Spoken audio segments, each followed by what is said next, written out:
Amigos y seguidores de Americano, qué bueno que están con nosotros, conectados con nuestra señal Americano Media. Yo soy Lourdes Jubieta, los voy a estar acompañando esta próxima hora en este espacio de opinión, de entrevistas, por supuesto la participación de ustedes que la apreciamos mucho. Que se comuniquen con nosotros a través de nuestras distintas plataformas. Ahí estamos, pues por supuesto, en nuestra aplicación Americano Media. Los invito a que la bajen en sus teléfonos y en sus tabletas y también, por supuesto, en sus televisores para que no se pierdan ni un minuto, ni un segundo de la programación de Americano Media. También, pues por supuesto, estamos en las redes sociales, ahí estamos en Instagram. Estamos en Getter, transmitiendo en vivo en Getter, en YouTube. Gran saludo a nuestros seguidores en YouTube también, que siempre son tan amables y tan generosos con nosotros, con sus comentarios. Muchísimas gracias por el apoyo. Somos un equipo inmenso de producción, de personal técnico extraordinario con el que trabajamos aquí en Americano y por supuesto completamente en vivo para ustedes desde nuestros estudios principales ubicados en la ciudad de Miami, en el estado de la Florida, para la Unión Americana, de norte a sur, de este a oeste, completamente en vivo para todos ustedes.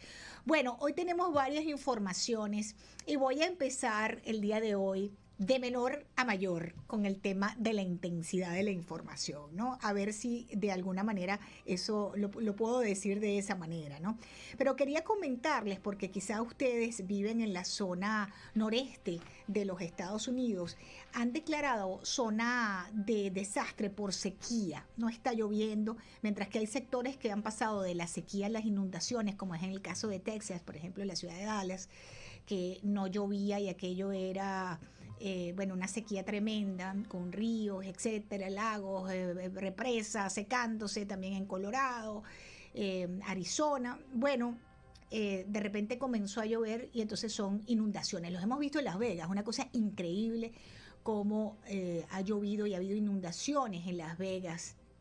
Pero el hecho es que las autoridades federales han declarado una zona de desastre por sequía en Rhode Island, mientras la segunda ciudad más grande de Nueva Inglaterra limitará el uso del agua libre a medida que se agrava este problema de la sequía en el noreste del país. En California ya hace semanas que están también con el tema del racionamiento de agua. Nada de regar las matas, nada de rellenar la piscina, nada de esas cosas, puesto porque hay una sequía importante, ¿no? Y es curioso porque hay una información que quería conversar con ustedes que ha traído precisamente la sequía, y es un hallazgo, oigan bien, porque esto no es chiste, un hallazgo de huellas de un dinosaurio que quedó expuesta por esa sequía aquí en los Estados Unidos. Son huellas de dinosaurios de hace 113 millones de años que, según la datación de los expertos, quedaron grabadas en el lecho de un río en el estado de Texas que casi se ha secado. Esa sequía de ese río ha permitido ver esas huellas de dinosaurio. Yo tengo un reportaje, Cristian, por favor, vamos a ponerlo al aire. Estas son, por increíble que parezca, huellas de dinosaurio y tienen 113 millones de años. Estos días han quedado al descubierto a causa de la sequía que sufre el Parque Estatal del Valle de los Dinosaurios, en Texas. Obviamente, el nombre del parque no es una coincidencia. La zona está repleta de huellas y restos de nuestros fascinantes antepasados, pero lo cierto es que este último hallazgo sorprende incluso a los más acostumbrados. Cuando se formaron hace 113 millones de años, aquí había un mar intercontinental poco profundo, o una playa de barro, no de arena, explica Asa Vermeulen, director adjunto del parque. Así que se daban las condiciones perfectas y la consistencia perfecta de barro para que las huellas pudieran conservarse.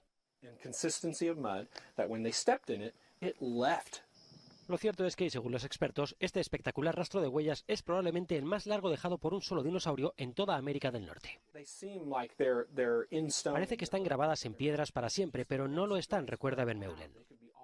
En la próxima inundación podrían desaparecer por completo, porque ahora no están protegidas.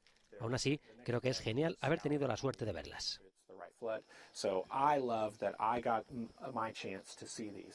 El protagonista de la obra, por cierto, podría ser un Acrocanthosaurus, dinosaurio carnívoro del Cretácico que podía llegar a medir hasta 5 metros y pesar hasta 7 toneladas. A su paso, sin duda, dejaba huella. Bueno, queríamos comenzar con esa nota tan interesante, ¿no? producto pues de esta situación atmosférica que estamos viviendo en los Estados Unidos y también en el planeta. Mientras que en unos lugares estamos teniendo esta sequía importante, en otros hay importantes inundaciones. Pero bueno, avanzando en el tema, los temas de la jornada de hoy, tenemos que tener muchísimo cuidado con el tema del fentanilo, nuevamente hablando del fentanilo, porque hay una nueva variante de fentanilo que busca enganchar a nuestros hijos a la muerte. Eso es una muerte segura, un niño consumiendo pastillas de fentanilo. Ni hablar de un adulto. Recuerden que en Estados Unidos tenemos un muerto cada 5 minutos por sobredosis de drogas, en su mayoría vinculado precisamente a esta demoníaca droga que está matando a nuestra gente y que entra alegremente por la frontera sur de los Estados Unidos. Bueno, hay una aparición nueva de fentanilo arcoíris, de colorcitos, rosaditos, azulitos, verdecitos, para enganchar precisamente a los menores. Y las autoridades han lanzado una alerta por la aparición en California de lotes de fentanilo con los colores del arco iris que posiblemente, como les decía, serán usados para atraer a los menores. Esta droga es ofrecida a los jóvenes principalmente a través de aplicaciones como Instagram, como Snapchat. A los niños, a los adolescentes les encanta Snapchat, TikTok ni hablar. Y bueno, allí se le ofrecen, entre otras formas, como píldoras falsas. Tenemos que tener mucha atención con esto, mis queridos seguidores en Americano Media, porque no es solo California, ya hay reportes también de Nueva York y otros estados de la Unión Americana donde se está ya circulando este fentanilo arcoíris buscando atraer a nuestros menores hijos, a nuestros querubines, de la manera más criminal que se pueda, que es ofreciéndonos la droga que les va a quitar la vida, los va a matar. Vamos a escuchar, Cristian, por favor, el siguiente reportaje. Más de 15,000. 2 decomisos en una semana de fentanilo arcoíris, primer hallazgo en Arizona de esas pastillas de colores, han llevado a las autoridades a sospechar que los narcotraficantes diversifican su oferta para llegar a una clientela más joven. Pero tenían adentro droga, está hueco. Una persona venía caminando, tenía más de 15,000 pastillas de fentanilo escondido. Parece como son dulces y es muy peligroso. No sé si lo quieren que compran niños o qué, pero este es nuevo. El cruce de fentanilo por la frontera es intenso, pero lo nuevo es la llegada de las pastillas de colores. Las cruzan escondidas en compartimientos secretos de vehículos, en las baterías, en artesanías mexicanas y dentro del cuerpo. Aduanas y Protección Fronteriza, CBP, reportó que tan solo en julio registró un incremento del 203% en los decomisos de la droga sintética en toda la frontera con México.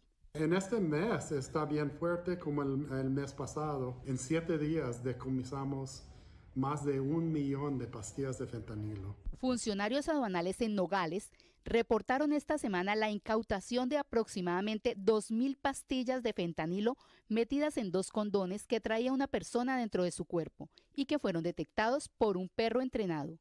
Paula Díaz, Voz de América, Arizona. Bien, y antes de irme a la primera pausa, quiero contarles que no tenemos muy buenas noticias en materia económica y financiera para nuestros seguidores en Americano. La economía de los Estados Unidos en su peor momento. El presidente de la Reserva Federal dijo que habrá más alzas de tasas de interés, crecimiento lento de la economía y dolor. Así dijo, dolor para hogares y para empresas. Jerome Powell cree que es necesaria una política estricta para bajar la inflación y vaticinó que el mercado laboral se va a deteriorar. Por supuesto, han caído todas las acciones en este momento en Wall Street. Hacemos una pausa, al regreso venimos con un experto financiero que nos va a decir cómo vamos a sobrevivir a la administración de Joe Biden, la peor inflación. Y ahora Jerome Powell nos dice que se va a poner la situación económica y financiera del país pues peor. Ya venimos. Vamos, queridos seguidores de Americano Media. Gracias por estar conectados con nosotros. Recuerden bajar nuestra aplicación en sus teléfonos y en sus tabletas. Lo mismo si tienen Android que si tienen Apple. Allí pues consiguen Americano Media. Bájenla para que se le puedan llevar a Americano en sus bolsillos o en sus carteras, como prefieran. Y en sus tabletas también, y por supuesto en sus televisores. Así que no hay motivo, razón ni circunstancia para que ustedes no estén conectados con la señal siempre en vivo de Americana Media. Bien, las noticias quisiera que fueran un poco más halagadoras, más esperanzadoras, pero lamentablemente no lo son. La economía estadounidense necesitará una política económica monetaria estricta durante algún tiempo, ha dicho Jerome Powell, el presidente de la Reserva Federal de los Estados Unidos. Él ha dicho que esa política monetaria estricta, que debe durante algún tiempo durar, es para que la inflación en definitiva esté bajo control. Él dijo que eso va a implicar un crecimiento más lento de la economía norteamericana, un mercado de trabajo mucho más débil y algo de dolor, así dijo, algo de dolor para hogares y empresas. Y bueno, además advirtió que no hay una cura rápida para el acelerado aumento de los precios. ¿Cómo les parece a ustedes eso? Viniendo del presidente de la Reserva Federal de los Estados Unidos, Jerome Powell. Es probable que la reducción de la inflación requiera un periodo sostenido de crecimiento por debajo de la tendencia. Además, es muy probable que las condiciones del mercado laboral se debiliten. Aunque unas tasas de interés más altas, un crecimiento más lento y unas condiciones del mercado laboral más débiles reducirán la inflación, también supondrán dolor para los hogares y las empresas. Yo no sé si a ustedes esto no les molesta, pero verdaderamente uno siente cierto coraje cuando escucha a estos personajes de la administración de Joe Biden, porque todo esto se pudo haber evitado. Quiero darle la bienvenida al economista, experto financiero, a esta hora que me acompaña en Americano. Rafael Marrero está con nosotros. Qué bueno saludarlo. Bienvenido. Es Lourdes Jubieta desde Americano. Hola Lourdes, bendiciones para ti y para tu equipo. Gracias por acompañarme y por ayudarnos a entender qué es lo que está pasando aquí. Esta situación, a mi entender, pudo haberse evitado, ¿no? Este dolor que nos está avisando Jerome Powell, que viene con el ajuste de las tasas de interés, pero que ya venimos padeciendo millones de norteamericanos en este país, que la administración Biden le ha destruido el sueño americano. Pero dígame usted, si esto se pudo haber evitado o no, y qué lectura le da a estas declaraciones de hoy del presidente de la Reserva Federal. Definitivamente, lo único que, bueno, primeramente se pudo haber evitado esta situación que tenemos hoy día, y es producto de la ineptitud y de la política monetaria del Banco Central, y también de la ineptitud de la secretaria del Tesoro, la señora Yellen, y de todo el gabinete del desgobierno del señor Joe Biden. Miremos los hechos, ¿no? Las cifras nunca mienten. En realidad estamos ante una situación que es una herida autoinfligida, si realmente lo miramos desde ese punto de vista. Tenemos, desde el punto de vista de la inflación, la mayor inflación en 40 años el país acaba de vivir. Ahora están hablando de que ha bajado de 9,1 a un 8,5, 8,6. El hecho es que todas estas medidas se pudieron haber evitado, Lourdes, si tan solo hubieran seguido el curso trazado por el presidente Donald Trump. El primer día en la oficina oval, este señor firmó decretos presidenciales, decretos unilaterales, lo que le llaman órdenes ejecutivas, que no son leyes, sino decretos de parte del primer mandatario. La mayoría de estos han tenido un efecto contraproducente y nefasto, resultando en la pérdida sustancial de empleos a nivel nacional, de decenas y hasta cientos de miles de empleos, particularmente en el sector petrolero. Fíjense que el 40%, Lourdes, de la inflación se debe precisamente a la política económica del gobierno. Lo voy a repetir de nuevo para que internalicen ese dato. El 40% del aumento en la inflación está directamente vinculado a la fallida política económica en lo que concierne al sector petrolero de este señor Biden. Ahora, lo que hicieron fue que imprimir mucho dinero, demasiado dinero, diluyeron el valor del dinero, imprimiendo más y más y más dinero. De hecho, el 40%, del 42%, para ser exacto, del dinero que está circulando, Lourdes, de la moneda, del dólar, que está circulando, fue hecho el año pasado. Eso es de espanto. Y fíjense que todos los precios están elevados. Tenemos la mayor inflación en 40 años. Sí. Tenemos la desaceleración de la economía por 6 meses consecutivos, y estos señores están buscando la manera de edulcorar la realidad y entonces tratando de lograr frenar la inflación, y ahora no les queda otra cosa que aumentar posiblemente en 100 puntos base, un nuevo aumento de 100 puntos base. ¿Usted sabe lo que esto va a llevar, Lourdes? Bueno. La pequeña empresa, que es el motor de la economía estadounidense. Voy a decir esto para que las personas de a pie lo entiendan, para que nuestros oyentes entiendan. En Estados Unidos, Lourdes, hay casi 31 millones de empresas, para que puedan dimensionar. Esas 31 millones de empresas facturan anualmente y crean para el fisco aproximadamente 21 billones en español, 21 trillion en inglés, para que tengan una idea. El 90% aproximadamente de estas 31 millones de compañías son pequeñas empresas. Empresas que tienen entre 1 y 20 empleados. ¿Ok?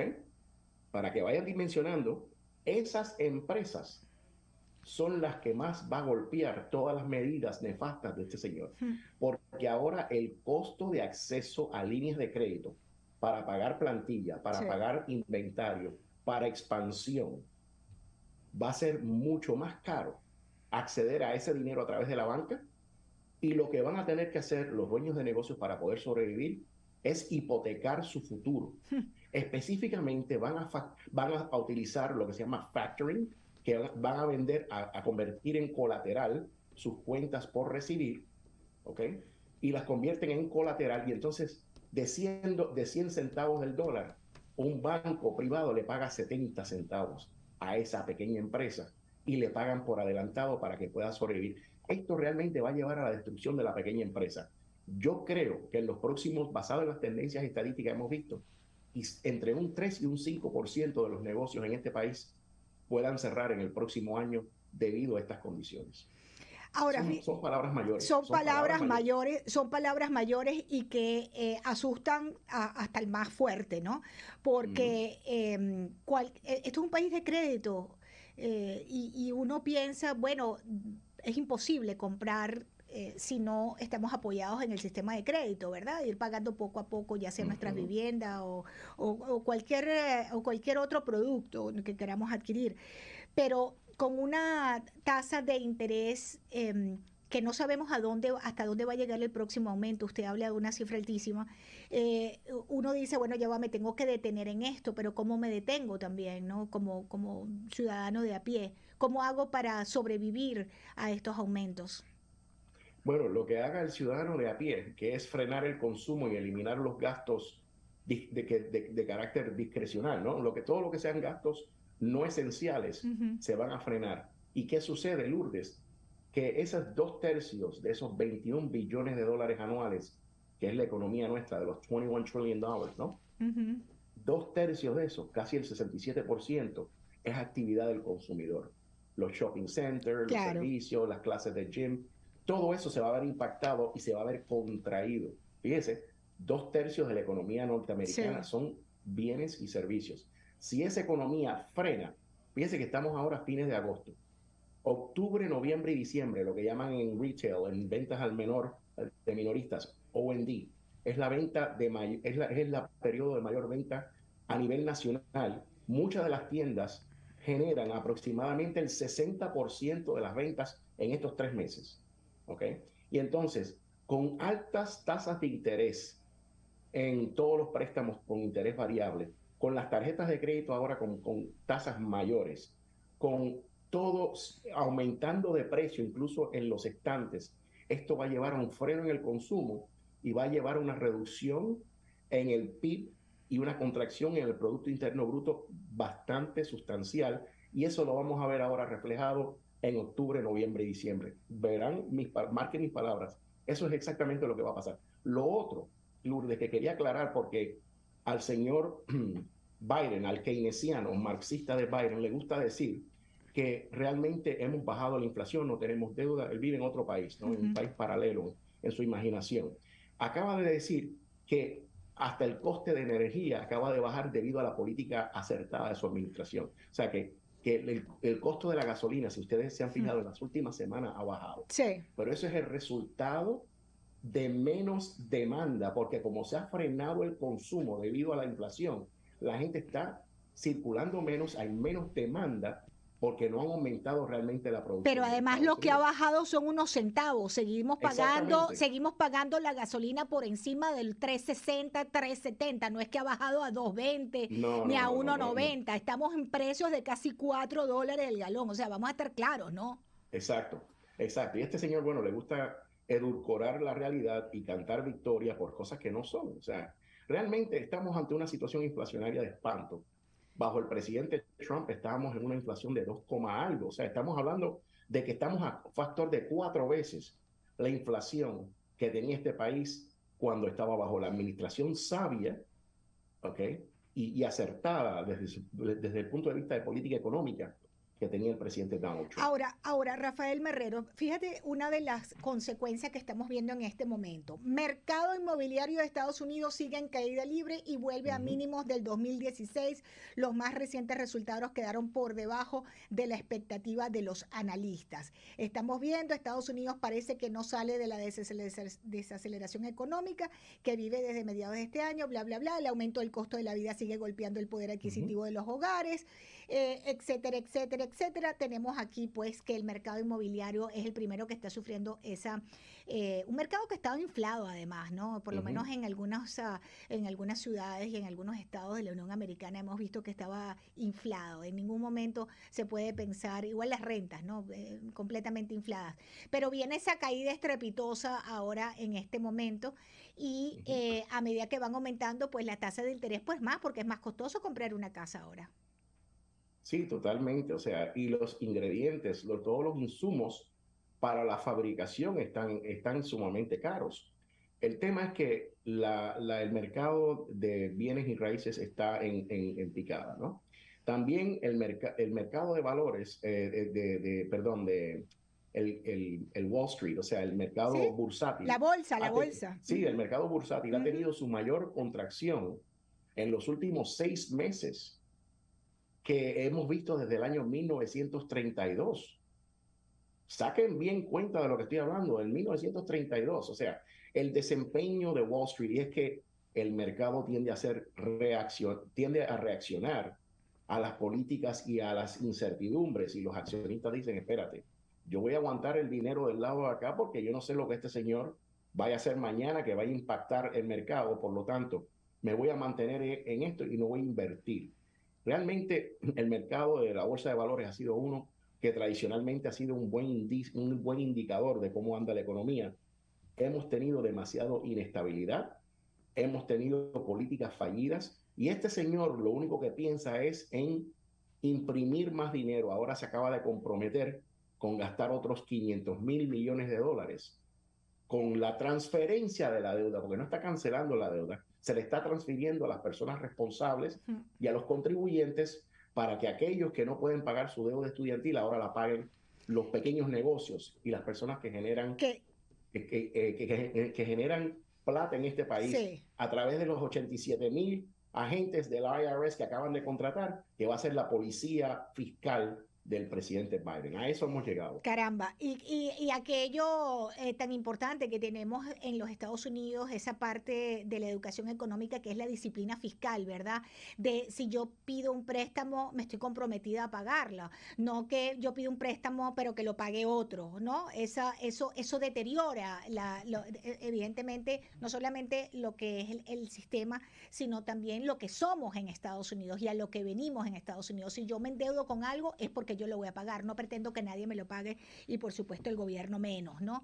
Ahora, quizás es una visión un poco conservadora de la vida y de ese compromiso. Pero bien, ¿qué podemos interpretar cuando el presidente de la Fed habla de una estricta política monetaria? ¿Qué quiere decir él con eso? Bueno, eso es, se lo voy a traducir con todas sus letras, ¿ok? Quiere decir que van a tener, cuando uno dice que vamos a ser más conservadores y más estrictos en la política monetaria, quiere decir que vamos a amarrar realmente el acceso y vamos a controlar el acceso a capital y los intereses van a permanecer muy altos. Quiere decir que la banca va a ser más cautelosa ahora a la hora de hacer préstamos, ¿ok?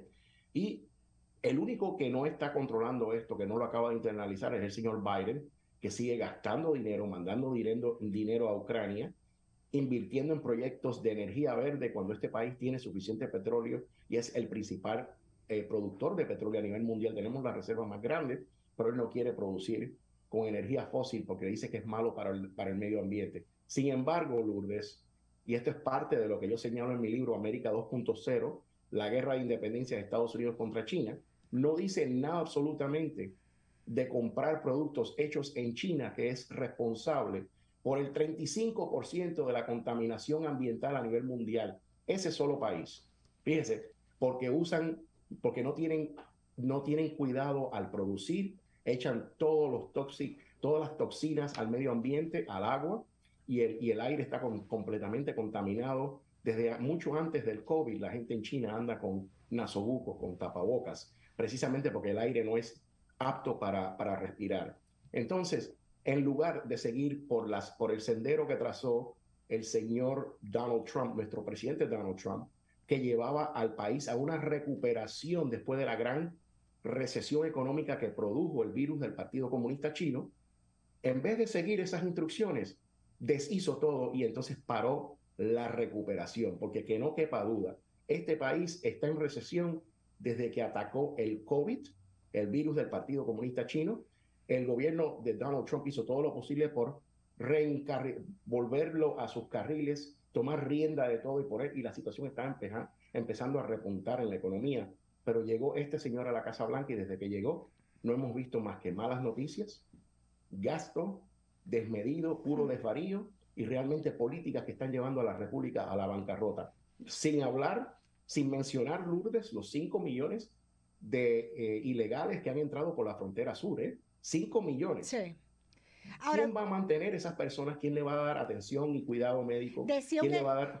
Perdóname que lo interrumpa, doctor, decía un economista muy conocido aquí en los Estados Unidos, de origen hispano, que hacen falta esos inmigrantes para la mano de obra porque la población está envejeciendo y hace falta que entren inmigrantes a los Estados Unidos. ¿Qué respuesta usted tiene para eso? Es una política muy irresponsable y populista. Ese economista, no sé quién es realmente, si quiere citar el nombre, pero me parece que es una política de corte populista, es una posición de un keynesiano. Yo no creo en la política de un gobierno grande, creo en que menos gobierno es mejor y menos interferencia en la mano la mano invisible del capital, como le llamaba Adam Smith, ¿no? La mano invisible, que se autorregula el mercado. Aquí en este país hay mano de obra. Lourdes, tenemos 11 millones de plazas que no se han cubierto en este país y están hablando de que estamos en una situación de empleo buena. Realmente estamos viviendo ante tiempos orwellianos donde realmente nos están engañando cada día y quieren que nosotros simplemente nos hagamos de la vista larga y que no entendamos que nos están engañando y que la economía y el país van por un rumbo equivocado. Una pregunta que le hacen por las redes sociales. ¿Biden legalmente puede cancelar esos préstamos estudiantiles como él dice? ¿No es el Congreso el quien hace eso? Yo creo que tiene que ser el Congreso y igual que en otras políticas anteriores, esto va a terminar en Corte Federal y le van a decir al señor Biden que está sobreextendiendo su poder como primer mandatario y presidente de la República. Realmente eso es una decisión que solamente el poder soberano, que es el Congreso de este país, puede tomar. Una pregunta, le quito un minutico más nada más. Una recomendación sencilla para nuestra gente, para nuestros ciudadanos, para nuestros oyentes, seguidores en americano. No endeudarse y no tener gastos superfluos, ¿será? Bueno, evitar compras compulsivas y recortar servicios no prioritarios sería lo primero. Lo segundo, tratar en la medida en que sea posible de crear un fondo de emergencias. Y tercero, Lourdes, invertir en la educación técnico-vocacional para sus hijos. No meterse en longanizas de préstamos estudiantiles. Las carreras y los oficios en la construcción, en la soldadura, en la informática, las carreras cortas, son muy productivas y en poco tiempo estarán en el mercado laboral productivo. Qué buena recomendación esa última que nos ha hecho, bueno, todas, pero esa en particular porque son muchos padres los que están ahorrando toda la vida para poder pagar esas largas carreras de sus hijos en las universidades, pero cuando necesitamos, pues por supuesto, como usted decía, un personal técnico es mucho más difícil que encontrar y gana muchísimo dinero también. Así es. Bueno, pues le agradezco muchísimo haberme acompañado. Su libro se encuentra en Amazon. Recuérdenos el nombre del libro, el título del libro, que es muy importante. Sí, se llama América 2.0, la guerra de independencia de Estados Unidos contra China. Les recomiendo que lo lean, le va a abrir los ojos, especialmente en temas que ni se imaginan, como el robo de nuestra propiedad intelectual a manos del gobierno chino anualmente, lo cual representa una pérdida multimillonaria de 600 mil millones de dólares anuales. Gracias, doctor Rafael Marrero, por acompañarnos en Americano. Hacemos una nueva pausa y ya regresamos. Gracias por continuar en Americano Media. Yo soy Lourdes Jubieta, recordándolos que bajen la aplicación de nuestra señal de Americano Media en sus teléfonos, en sus tabletas. Allí la pueden pues encontrar. Lo mismo si tienen Apple que si tienen Android. Americano Media. Por supuesto, también déjame saludar, que a veces se me pasa, a nuestra multitudinaria audiencia en Sirius XM, en el canal 153. Nos escuchan en Canadá, en Puerto Rico y en toda la Unión Americana a través de Sirius. Gracias, porque nos están escribiendo de distintos lugares de la Unión Americana. Muchísimas gracias. También YouTube, Getter, todas las plataformas. Por primera vez, por cierto, en Estados Unidos se está viendo más televisión por streaming que señal abierta. Eso es muy, muy importante saberlo. Las plataformas de streaming, ahí también está Americano. Estamos en Pluto, en Apple TV, en Roku, en Amazon. En fin, son tantas, no recuerdo en este momento, pero bueno, les menciono algunas de ellas. Ustedes lo único que tienen que hacer es buscar allí Americano Media y nos va a encontrar. Bien, les vamos a hablar ahora, tengo un invitado muy especial y quiero hablar con ustedes sobre Colombia. Este cambio que ha habido en Colombia en la presidencia con el señor Gustavo Petro, ahora de presidente del país neogranadino. En los últimos días, por cierto, ha habido un récord de migración irregular de colombianos llegando a los Estados Unidos, y datos recientes de la Oficina de Aduanas y Protección Fronteriza de Estados Unidos indican que en los últimos 10 meses las autoridades han detenido a cerca de 103.000 colombianos. A comparación con el mismo periodo del año pasado, se ha evidenciado un aumento del 1.600%. Algo que evidentemente pues se suma a los cientos de miles también que están llegando de Cuba, de Venezuela, etcétera. Todos conocemos la situación difícil de la frontera sur de los Estados Unidos, pero en el caso de Colombia, que es el tema que nos ocupa, también tenemos esta cifra increíble, ¿no? Nuevo récord de inmigración irregular de colombianos entrando en los Estados Unidos. ¿Por qué está pasando esto? Bueno, déjenme contarles. Entrando en materia, vamos a hablar de la administración del presidente Petro. Ha tomado solo en las últimas horas unas decisiones que han dejado a muchos pensando en qué se va a convertir Colombia, ¿no? Hoy, por cierto, tenemos una información, y es que hay una nueva barrida en el ejército. Salieron otros 13 generales de las Fuerzas Armadas de Colombia. El ex vicepresidente Francisco Santos también ha dado unas declaraciones de lo que se viene para Colombia, la cubanización y venezolanización del país. Yo no sé qué tan exacto sea eso, pero en decisiones que ha tomado el presidente Petro en las últimas horas, hay dos que son sumamente importantes resaltar. Colombia va a suspender las extradiciones a Estados Unidos de narcotraficantes que se rindan. Hasta esta administración narcotraficante solicitado por el gobierno de los Estados Unidos era montado en un avión y enviado a este país a cumplir pues con sus deudas con la justicia. Ahora ha dicho el presidente de Colombia que él le ofrece a los narcotraficantes suspender la extradición y otorgarles beneficios jurídicos a cambio de que se rindan y abandonen el negocio. Vamos a escuchar, por favor, Cristian, el primer reportaje que tenemos. El presidente de Colombia, Gustavo Petro, anunció un ofrecimiento para los narcotraficantes que se rindan y abandonen su actividad. Narcotraficante que negocie con el Estado colombiano beneficios jurídicos y deje de ser definitivamente narcotraficante, no se extradita. El anuncio fue hecho el miércoles durante una rueda de prensa junto al presidente del gobierno español, Pedro Sánchez.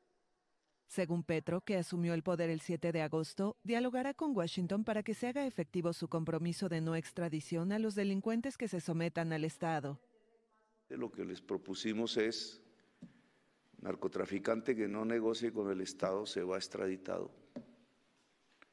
Narcotraficante que negocie con el Estado y reincida se va extraditado sin ningún tipo de negociación en los Estados Unidos. El mandatario ha ofrecido beneficios jurídicos al Clan del Golfo, el poderoso brazo armado del narcotráfico, sin especificar si esas concesiones incluyen penas alternativas a la cárcel, como las pactadas con los guerrilleros de las FARC que firmaron la paz en 2016. Hasta ahora tenemos cartas. Hay que pasar indudablemente a acciones. Esas acciones deberían ya significar que si se quiere la paz, pues se deje de matar. Además de la negociación con los narcos, Petro está en camino de retomar el diálogo de paz con el Ejército de Liberación Nacional, la última guerrilla reconocida en Colombia.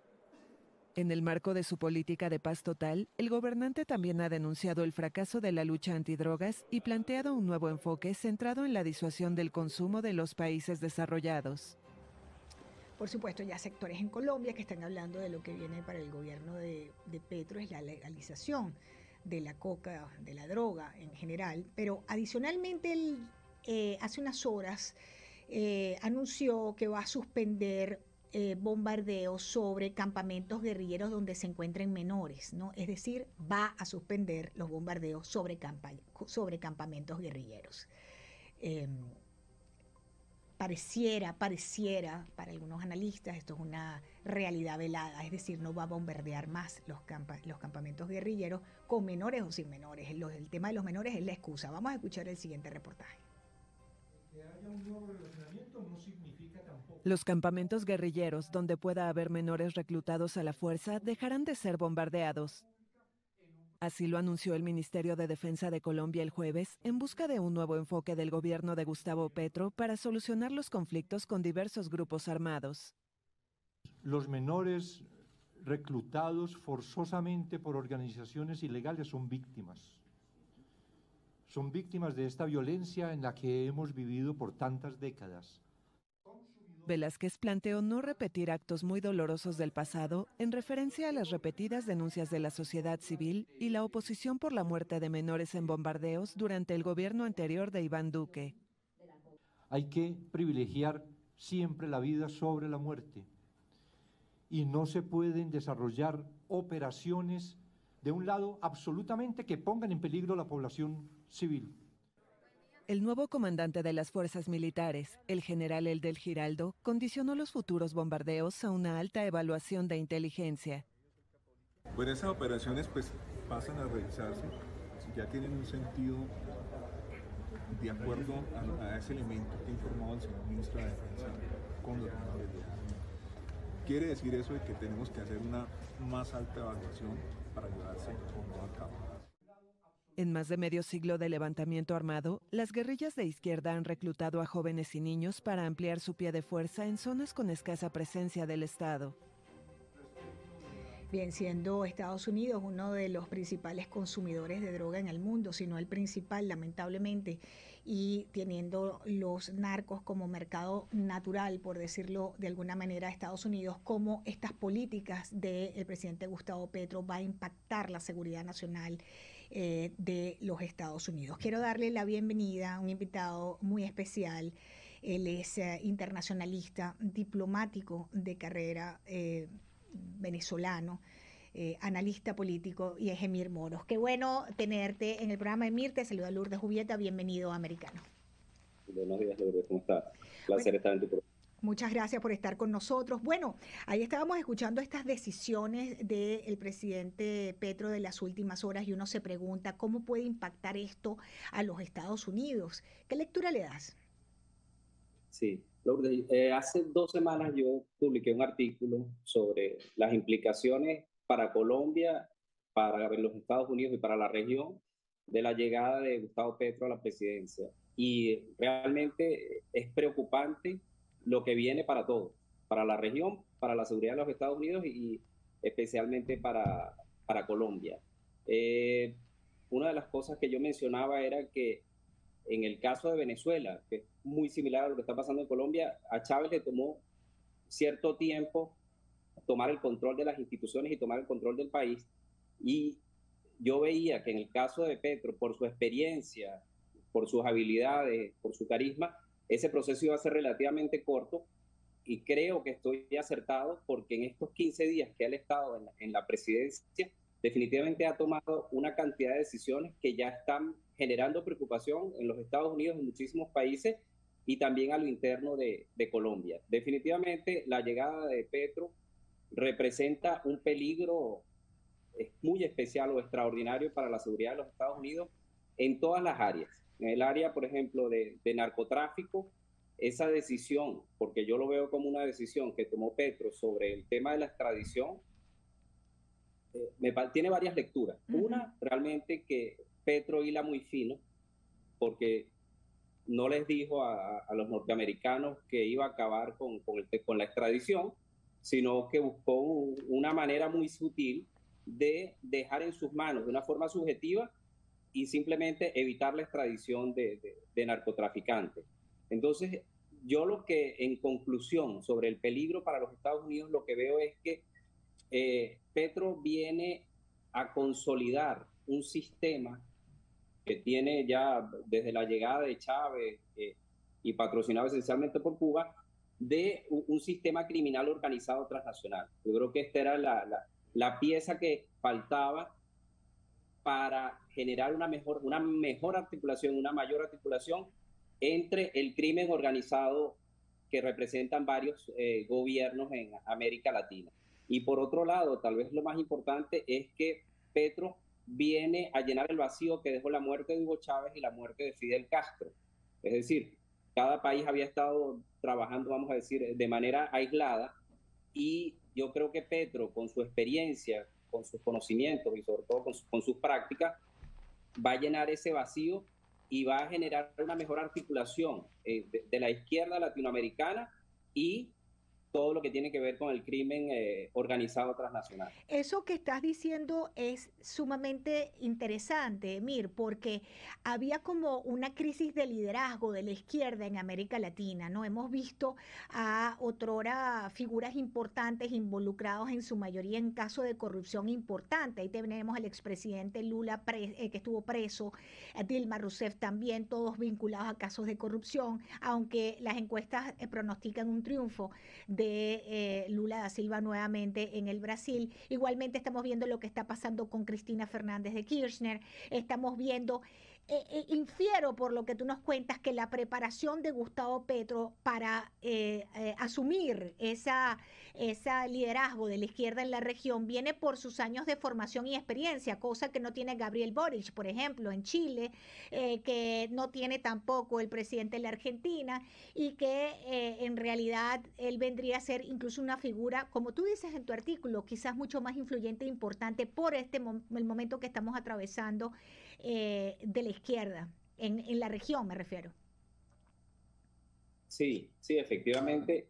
Petro es posiblemente uno de los políticos más peligrosos que existen en este momento a nivel mundial.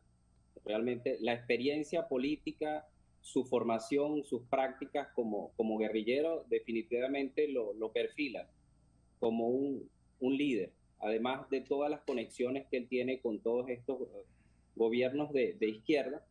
Incluso yo lo que veo también es tal vez una lucha en el liderazgo en la izquierda latinoamericana entre Petro y, vamos a decir, lo que queda en Cuba. O sea, Cuba estuvo liderando durante décadas todo el movimiento de izquierda latinoamericano, y muchas de las acciones que se generaron, incluso la toma de poderes en varios estados, se dieron desde Cuba. Pero con la llegada de Petro creo que se puede presentar una lucha por el liderazgo de quiénes son los que o quién va a dar las directrices hacia dónde debe ir la izquierda y cuáles son las próximas acciones y movimientos. Hay una preocupación también constante sobre la figura de Petro en decisiones con respecto a la seguridad, digamos, de los millones de inmigrantes venezolanos que han salido de Venezuela hacia ese país. La protección que estaba dando el gobierno de Colombia a figuras de la oposición política venezolana, pero Gustavo Petro le ha contestado de manera contundente al gobierno de Venezuela con respecto a ese tema. Diosdado Cabello había dicho, el segundo al mando para nuestros seguidores de Americano, segundo, tercero, bueno, o uno de los que están al mando de Venezuela, que les devolvieran a todas esas personas, esas figuras de oposición que están protegidas en Colombia, que se las mandaran a Venezuela, que le quitaran la protección, y Petro ha dicho que eso no va a suceder. ¿Qué lectura le das a eso, Emir? En línea con lo que yo acabo de decir del peligro, o de lo peligroso que es Gustavo Petro, yo creo que estamos viendo que es una persona sumamente hábil políticamente hablando.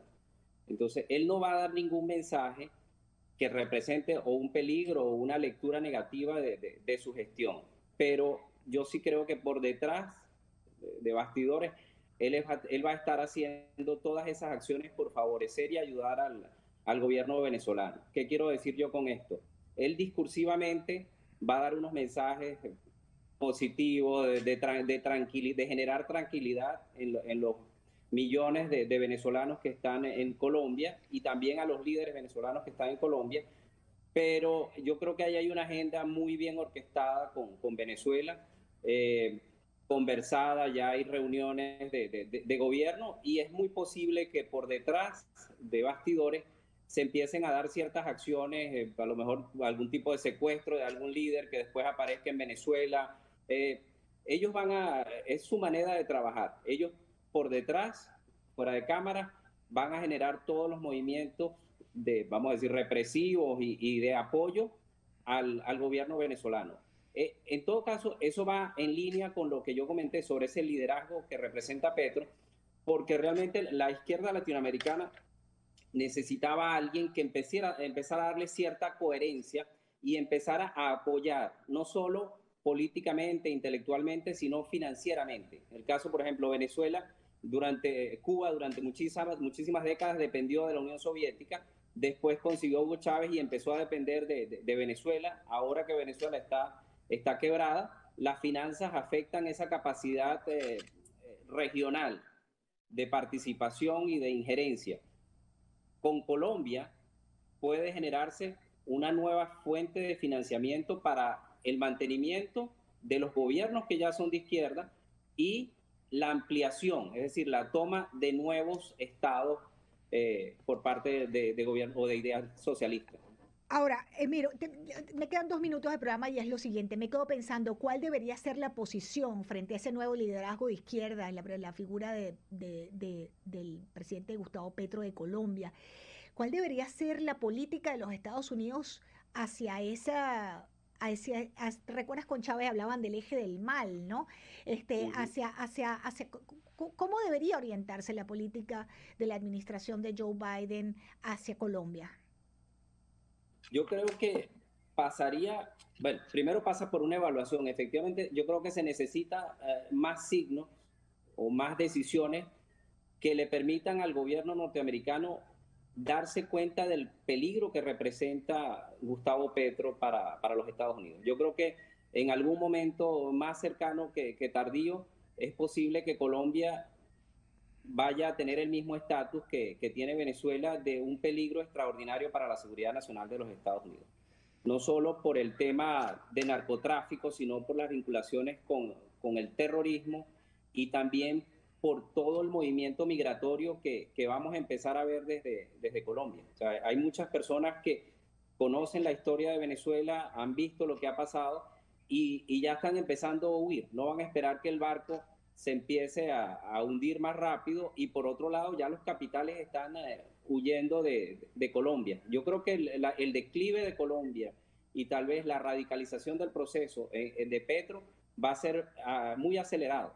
Yo conozco muchos empresarios de buen nivel en Colombia que ya están vendiendo sus propiedades y sus activos porque no van a esperar que suceda lo que pasó en Venezuela. Yo creo que el gobierno norteamericano tiene que empezar a ir acumulando elementos que le permitan determinar que efectivamente es un peligro extraordinario y empezar a tomar decisiones serias, porque cada vez los Estados Unidos están más rodeados de enemigos que no trabajan frontalmente. Sí. Trabajan a través de narcotráfico, trabajan a través de bandas organizadas, o sea, es un ataque completo hacia un sistema, y cada vez tienen más aliados, más fortaleza, y por otro lado también hay que ver la importancia que representa el capital que se está moviendo. Yo creo que no es de extrañar que, así como en el caso de Venezuela, el financiamiento del Estado no solamente viene de petróleo y otras exportaciones, sino, vamos a decir, exportaciones que no son tradicionales, claro, y más tradicionales de Colombia. Gracias, Emir, por acompañarme. Emir Moros, amigos oyentes, él es internacionalista, ex diplomático, venezolano, analista político, experto en estos temas. Te agradezco muchísimo acompañarme en Americano Media. Se me acaba el tiempo, lamentablemente. Bueno. Gracias de estar con nosotros.